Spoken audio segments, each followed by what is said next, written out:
आपने स्क्रीन में एक शॉट देखा और देखा जो हम लोग कैसे 1947 की तरफ जा रहे थे। 1947 में ऐसा कुछ ट्रेन इधर उधर जा रहा था जहाँ पर लाशें बिछक रही थी, लोग बाग मर के आ रहे थे या जिंदा बहुत कष्ट करके आए थे कहीं बाहर से, क्योंकि हमारा देश को डिवाइड कर दिया गया था। अब 2022 में बैठ कर अगर यही न्यूज़ आप ट्विटर में देखें तो आपको दुख तो होगा ही, जहाँ पर एक तरफ ये सुनाई पड़ रहा है जो अब डॉक्टरी पढ़ाया जाएगा हिंदी में। सोचिए, जिस देश का भविष्य अमेरिका लिख रहा हो, रशिया लिख रहा हो, यूक्रेन लिख रहा हो, क्यूबा लिख रहा हो, हवाना लिख रहा हो, बाहर के देश लिख रहे हो, मतलब हमारे देश के स्टूडेंट यहाँ से पढ़कर बाहर जाते हैं नौकरी करने के लिए, उनको अगर हिंदी में पढ़ाया गया अमेरिका में जाकर तो उनको नौकरी नहीं मिलेगा। तो भारतवर्ष के जो अभी होम मिनिस्टर है वो भारतवर्ष का भविष्य पीछे की तरफ ठेल ठेल के ले जा रहे हैं, क्योंकि हमारे देश में 23 करोड़ जनता इनको बिलीव करना चाहती है, ये बिलीव करना चाहती है 400 का सिलेंडर 1100 भी अगर हो जाए उससे कुछ फ़र्क नहीं पड़ने वाला है। नेशनलिज्म ऐसे ही आएगा। हमारा देश अभी रास्ते में पैदल चल रहा है राहुल गांधी के साथ देश जोड़ो आंदोलन में। मैंने ऐसा एक देश है, ऐसा दुर्भाग्य एक देश है जहाँ पर हजारों करोड़ों मंदिर मिल जाएंगे, आशीर्वाद देने वाला भगवान भी मिल जाएगा, बट पार्लियामेंट से ऐसा कुछ इम्प्लीमेंट किया जाएगा जो देश का गरीबी यहाँ तक पहुँच जाएगा कि हमारा देश 121 देश में 107 नंबर में आके ठहर जाएगा। नेक्स्ट साल में शायद हम लोग 121 भी छूले under the regime of BJP government led by mister Modi and mister Amit Shah. ये दुर्दशा के टाइम में आप एक स्टूडेंट होकर बिहार से कैसे पटना जाएंगे, पटना से कैसे यूपी जाएंगे, यूपी से क्यों राजस्थान जाएंगे? अगर आप स्टूडेंट हैं, देश का भविष्य है, देश का भविष्य लेके सोच रहे हैं, तो आप लोगों ने स्टूडेंट्स फोरम क्यों नहीं बनाया एम्प्लॉयमेंट एजेंसी देने का? जिस देश का गवर्नमेंट सोच ही नहीं सकता है पैसे के सिवा, पैसा स्पेंड करने के सिवा, सेकंड पार्लियामेंट के सिवा, अंबेडकर जी का स्टैचू के सिवा, उस देश में भविष्य तो अंधकार ही होगा। उस देश का भविष्य तो करवा चौथ ही होगा।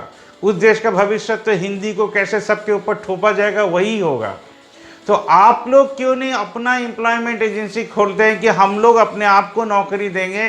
टाटा के साथ एग्रीमेंट कर लीजिए, अजीम प्रेमजी के साथ एग्रीमेंट कर लीजिए, पुटिन के साथ एग्रीमेंट कर लीजिए, लिख लीजिए जो हमारे देश के बिहार के जो सबसे टॉप आईएएस आईपीएस ऑफिसर आते हैं, इनके अंडर गाइडेंस में हम लोग एक स्टूडेंट्स फोरम कर रहे हैं जहां पर 1 करोड़ जनता 40 रुपये 50 रुपये हर महीना देगी।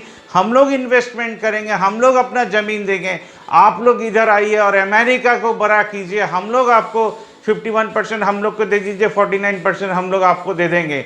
हम लोग इन्वेस्टमेंट कर देंगे, 1 साल का नौकरी का फी भी हम लोग दे देंगे, ज़मीन में भी इन्वेस्टमेंट कर देंगे। क्योंकि ये जो सोशल फंड बन रहा है हमारे देश में, उसी के पैसे से। सोशल फंड क्या होता है उसके लिए हम नंबर दे रहे हैं, ज़रूर से कॉल कर लीजिएगा। थोड़ा बहुत इंक्वायरी भी आप लोगों को भी होना चाहिए।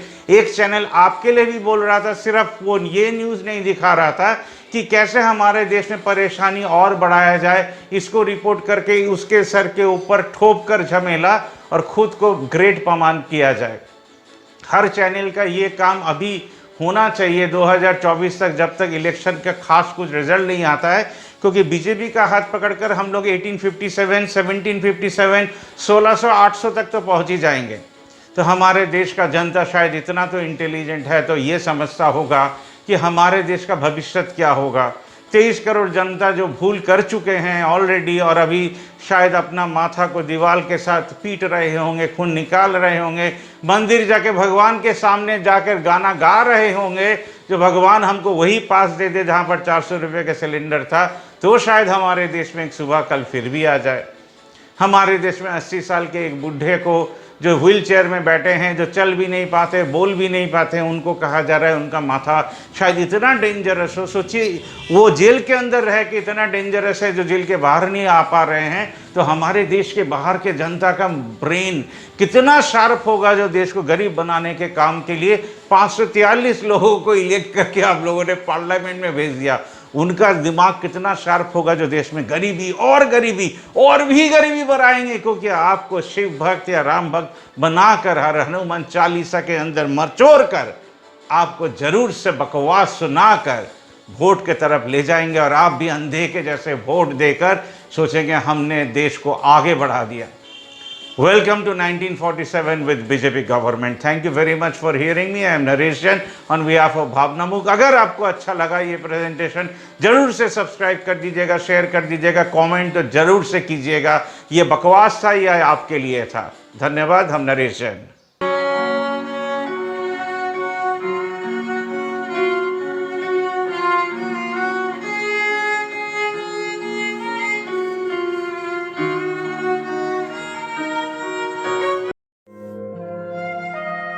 Laptop solutions inside Chandni e mall, 3rd floor, Chandni metro station के पास। एक फ्रेंडली एटमॉस्फेयर में आकर आप अपना laptop, mobile, iPhone, tab, MacBook repair करवा सकते हैं।